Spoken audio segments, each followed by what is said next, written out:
Well, the government's admitting it made a major mistake on shortchanging veterans on their disability awards and pensions, and that goes back 16 years. Let's find out what that's all about. Veterans Ombudsman Guy Parent joins me in the studio. Welcome to the show. Thank you. Probably for the last time. You're about to retire after 8 years. Amazing. Anyway. That's right.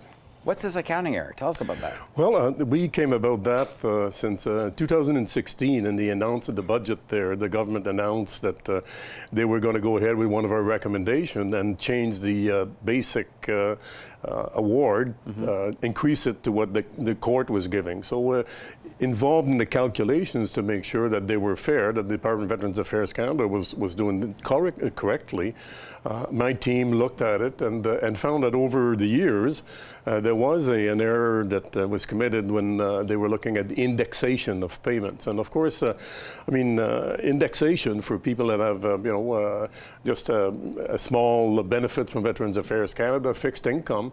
I mean, that's the way that they adapt every year to year to the the consumer price index increase. So it was important for us to to observe on that and make sure something was done about it. I think you added up. What's it, $165 million or something? Well, they estimate that 275,000 veterans, survivors, estates will be affected, and the cost to reimburse that, yes, $165 million. So individually, it's not that much. Well, the thing is that for every veteran, every family, the calculations and the benefits are different. So it's very hard to estimate what it will be generally. A few $100s for some, and but maybe a few thousands for people that, for instance, veterans that are of the Second World War that are under veterans allowance, which means that they have low income, could very well benefit to the equivalent of 1 month payment, which is a couple of $1,000s.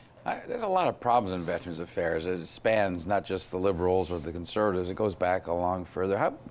Does this reflect anything more than just an accounting error? Does it reflect sloppiness or anything? Well, we certainly didn't look at the at the process or anything like that, because it's not our really, we don't have the expertise to go into that field. And of course, Veterans Affairs Canada have their own audit and evaluation department, so if they choose to do so and look at whether there was an error made that could have been prevented, then it's up to them. But we really didn't look at that aspect of it. But certainly we're satisfied that going forward it's not going to happen, because it's been rectified as of 2010. So. And certainly the department says it could take them a couple of years actually to get all their ducks in a row and get all these payments back. Is that too long in your view? Well, I realize that it's a lot of people and it's a lot of calculations I have to do in on individual cases. My concern, and I hope that they consider that, is that they actually go on a needs-based basis as far as priority is concerned, and that those veterans, for instance, that I already mentioned, of low income, should be the first ones to receive payment. They're alive and they're in need, so hopefully their plan of action will include some kind of a priority for those people. I got to ask you, because we probably won't have a chance for an exit interview. You're leaving, retiring, after you were supposed to, because they wanted to keep you on. Any parting thoughts about Veterans Affairs and the way they treat veterans? Anything you want to get off your chest before you go?